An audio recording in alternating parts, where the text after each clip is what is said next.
Sungguh bersyukur pagi hari ini kita masih bisa bangun dari tidur kita dan kita akan bersama-sama mengawali hari ini dengan merenungkan firman Tuhan. Mari kita berdoa terlebih dahulu. Bapa Maha Kasih di dalam Tuhan Yesus Kristus, kami sungguh mengucap syukur untuk hari baru yang masih Engkau anugerahkan kepada setiap kami. Ya Tuhan, hari ini kami mau mengawalinya dengan bersama-sama belajar dari kebenaran firman Tuhan. Siapkanlah hati dan pikiran kami untuk dibentuk oleh firman-Mu.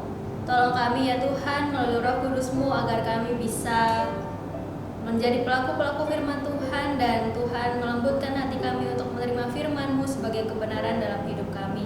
Berkatilah hamba-Mu yang akan menyampaikan, biarlah apa yang sudah dipersiapkan sungguh bisa menjadi berkat untuk setiap jemaat Tuhan yang mendengarkan. Terpujilah nama-Mu Bapa, hanya di dalam nama Tuhan Yesus kami berdoa dan kami mengucap syukur. Amin. Bapak Ibu Saudara, sebagai orang Kristen kita pasti tidak asing dengan istilah ibadah. Ya, karena setiap minggu kita selalu beribadah. Dan tepat besok adalah hari Minggu, waktunya kita akan beribadah bersama-sama. Sesuatu yang sering kita lakukan memang pasti akan menjadi sesuatu yang familiar, tidak asing, begitu ya Bapak Ibu Saudara. Kalau mendengar kata ibadah, mungkin kebanyakan orang akan langsung teringat dengan hari Minggu, karena biasanya kita beribadah ya di hari Minggu.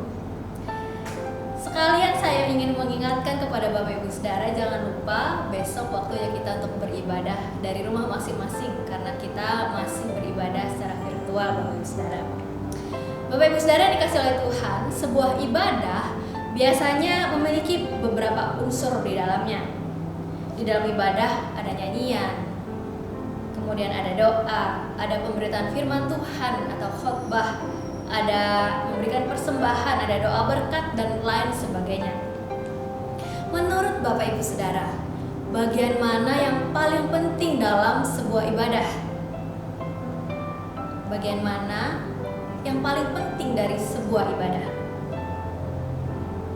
Sepertinya kebanyakan orang akan mengira bahwa khotbah itu adalah bagian yang paling penting dalam sebuah ibadah. Itulah mengapa mungkin saat ibadah online hari-hari ini, di masa pandemi ini, ada saja di antara kita yang hanya mendengar bagian khotbahnya saja, tanpa mengikuti keseluruhan ibadah dari awal sampai akhir. Bapak Ibu Saudara, pagi ini saya ingin mengatakan bahwa anggapan itu adalah salah. Yang paling penting dalam sebuah ibadah bukanlah hanya bagian khotbah saja Bapak Ibu Saudara, tetapi keseluruhan ibadah dari awal sampai akhir semuanya itu sama penting. Itu adalah satu kesatuan yang tidak boleh dipisah-pisah, yang tidak boleh dipilih hanya salah satu atau beberapa bagian saja Bapak Ibu Saudara. Semuanya penting dan semua ada maknanya. Dari awal sampai akhir jalannya ibadah semuanya penting dan ada maknanya Bapak Ibu Saudara.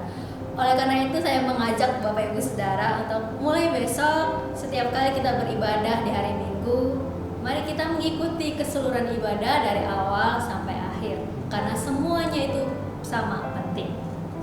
Bapak Ibu Saudara yang dikasih oleh Tuhan, pagi ini saya tidak akan menjelaskan secara mendetail apa saja unsur-unsur dalam ibadah dan apa makna dari masing-masing unsur-unsur ibadah itu. Saya ingin mengajak setiap kita untuk bersama-sama membuka firman Tuhan di dalam 1 Timotius pasal yang kedua. Kita hanya akan baca ayat 1 hingga ayat yang ke-7. 1 Timotius pasal yang kedua ayat 1 hingga ayat yang ke-7, demikianlah firman Tuhan. Pertama-tama aku menasihatkan, naikkanlah permohonan, doa syafaat dan ucapan syukur untuk semua orang, untuk raja-raja dan untuk semua pembesar, agar kita dapat hidup tenang dan tenteram dalam segala kesalehan dan kehormatan. Itulah yang baik dan yang berkenan kepada Allah Juru Selamat kita, yang menghendaki supaya semua orang diselamatkan dan memperoleh pengetahuan akan kebenaran. Karena Allah itu Esa, dan Esa pula Dia yang menjadi pengantara antara Allah dan manusia, yaitu manusia Kristus Yesus, yang telah menyerahkan dirinya sebagai tebusan bagi semua manusia. Itu kesaksian pada waktu yang ditentukan. Untuk kesaksian itulah aku telah ditetapkan sebagai pemberita dan rasul, yang kukatakan ini benar, aku tidak berdusta, dan sebagai pengajar orang-orang bukan Yahudi dalam iman dan kebenaran. Demikianlah firman Tuhan. Berbahagia setiap kita yang masih memiliki kesempatan untuk merenungkan firman Tuhan dan melakukannya dalam hidup kita hari. Bapak Ibu Saudara yang dikasihi oleh Tuhan, surat Timotius ini ditulis oleh Rasul Paulus kepada Timotius pada saat itu dan kepada kita pembaca hari ini. Bapak Ibu Saudara, tulisan-tulisan Paulus di dalam surat ini, di dalam surat Timotius ini berisi banyak sekali nasihat yang sangat baik untuk diterapkan dalam kehidupan Timotius sebagai orang yang sedang dipersiapkan oleh Paulus menjadi saksi Kristus, sama seperti kita juga hari ini. Bapak Ibu Saudara, nasihat Paulus ini kepada si Timotius yang pertama adalah soal doa. Tadi di awal saya katakan doa itu adalah salah satu unsur penting dalam sebuah ibadah. Salah satu unsur penting dalam sebuah ibadah umum. Doa yang seperti apa yang dianjurkan oleh Paulus kepada Timotius, Bapak Ibu Saudara? Mari kita baca ayat yang pertama kembali. Pertama-tama aku menasihatkan, naikkanlah permohonan, doa syafaat dan ucapan syukur untuk semua orang, ayat 2, untuk raja-raja dan untuk semua pembesar, agar kita dalam hidup dapat hidup tenang dan tentram dalam segala kesalehan dan kehormatan. Jadi doa seperti apa yang diajarkan oleh Paulus kepada Timotius? Kita bisa melihat dari ayat yang tadi kita baca bersama. Yang pertama adalah naikkan permohonan. Maksudnya kita bisa berdoa pribadi kepada Tuhan. Kalau di dalam ibadah di gereja kita ada doa pengakuan dosa. Momen itu adalah momen di mana kita bisa meminta permohonan ampun kepada Tuhan secara pribadi di dalam sebuah ibadah. Selain itu, Bapak Ibu Saudara, ada juga doa syafaat dikatakan. Apa isi dari doa syafaat ini? Mendoakan semua orang dan kemudian mendoakan raja-raja dan para pembesar. Kalau misalkan dikaitkan dengan konteks kita hari ini, ya kita mendoakan presiden, DPR, MPR, gubernur, bupati sampai RT gitu ya. Bapak Ibu Saudara yang dikasihi oleh Tuhan, ketika Paulus menasihatkan Timotius berdoa bagi raja-raja, berdoa bagi pembesar-pembesar, saat itu bukanlah tanpa tujuan. Ada tujuan penting di balik nasihat itu, Bapak Ibu Saudara. Apa tujuannya? Tujuannya adalah supaya kita hidup tenang dan tentram dikatakan. Supaya kita hidup tenang dan tentram dalam kesalehan dan kekudusan. Artinya kalau kita berdoa untuk pembesar-pembesar, untuk penguasa-penguasa negeri kita, maka tujuannya supaya kita sebagai jemaat Tuhan, kita sebagai masyarakat bisa hidup tenang, tidak gelisah, bisa mengalami tenang di dalam hati, tidak gelisah dalam batin kita. Bapak Ibu Saudara, saat itu kondisi di zamannya Rasul Paulus dan Timotius itu Kaisar Roma yang berkuasa menentang kekristenan. Jadi penguasa di zaman itu tidak suka dengan keberadaan pengikut Kristus, Bapak Ibu Saudara. Mereka tidak suka karena pengikut Kristus menyembah Yesus, bukan menyembah Kaisar. Bahkan Kaisar Nero yang waktu itu sedang berkuasa memenjarakan Paulus karena ketidaksukaannya itu. Bapak Ibu Saudara, Kaisar Nero itu juga menyiksa pengikut-pengikut Kristus yang lainnya. Saking kejamnya penindasan yang dilakukan oleh dia, yang dialami oleh jemaat, bahkan sampai ada jemaat yang kandas imannya, Bapak Ibu Saudara. Itu bisa dilihat di dalam 1 Timotius 1 ayat yang ke-19. Itulah mengapa Bapak Ibu Saudara sangat penting bagi orang-orang percaya untuk mendoakan raja-raja dan para pembesar pada saat itu. Bapak Ibu Saudara yang dikasihi oleh Tuhan, meskipun hari ini ya kita tidak mengalami penyiksaan secara fisik seperti di zaman Paulus saat itu, hari ini kita juga masih perlu berdoa untuk pemerintah dan pembesar-pembesar yang ada di negeri kita, agar kita hidup tenang, agar kita hidup tentram, agar kita tidak gelisah menjalani hari-hari kita sebagai masyarakat. Artinya Bapak Ibu Saudara, ketika kita berdoa bagi mereka, kita kita berdoa agar mereka menggunakan kekuasaan yang dipercayakan itu demi kemajuan bangsa, demi kemajuan negara, dan bukan demi kemajuan diri mereka pribadi, lepas pribadi, bukan demi kepentingan mereka sendiri. Bapak Ibu Saudara, selain supaya kita mengalami ketenangan dan ketentraman sebagai masyarakat, ada tujuan lain yang tidak kalah penting mengapa kita mendoakan mereka. Yang kedua adalah supaya semua orang yang terpilih diselamatkan dan memperoleh pengetahuan akan kebenaran.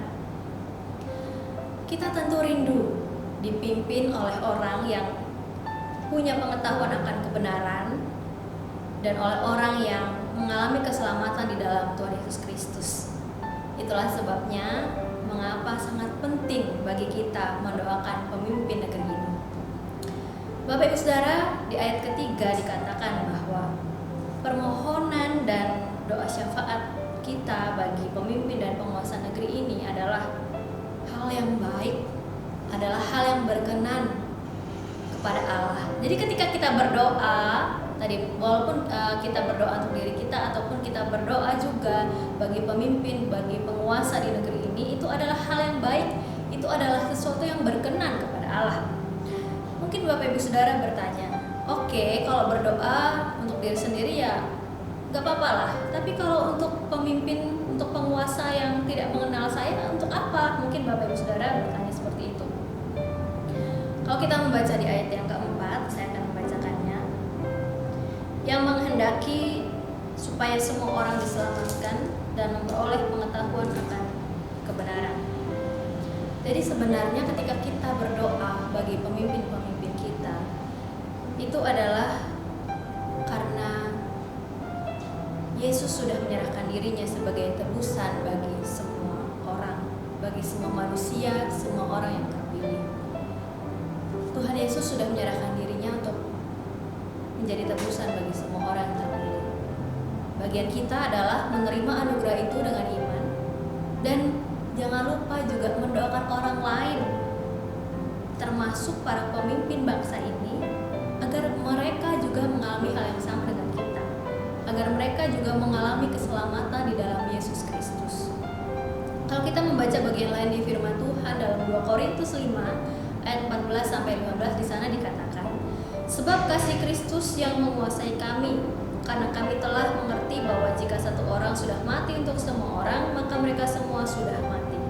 Dan Kristus telah mati untuk semua orang, supaya mereka yang hidup tidak lagi hidup untuk dirinya sendiri, tetapi untuk Dia yang telah mati dan telah dibangkitkan untuk mereka.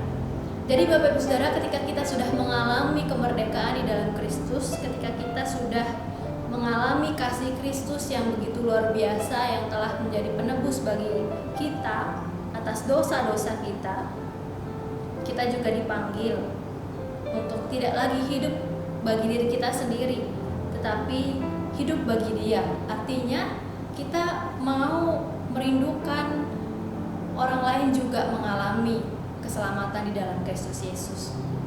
Bapak Ibu Saudara yang dikasihi oleh Tuhan, dengan kita mendoakan para pemimpin dan penguasa negeri ini, kita menjadi saksi Kristus dalam iman dan kebenaran, sama seperti Paulus. Menjadi saksi Kristus bisa kita mulai dengan mendoakan para pemimpin bangsa ini. Amin. Mari kita berdoa. Bapa yang baik, kami sungguh mengucap syukur untuk firman Tuhan yang telah kami dengar bersama-sama. Ya Tuhan, ajarlah kami agar kami bisa menjadi saksi Kristus, dimulai dari kami mendoakan para pemimpin negeri ini, agar mereka juga bisa menjadi pemimpin yang baik, dan terlebih lagi agar mereka juga bisa mengalami keselamatan di dalam Engkau. Ya Tuhan, kiranya Engkau memberikan kami hati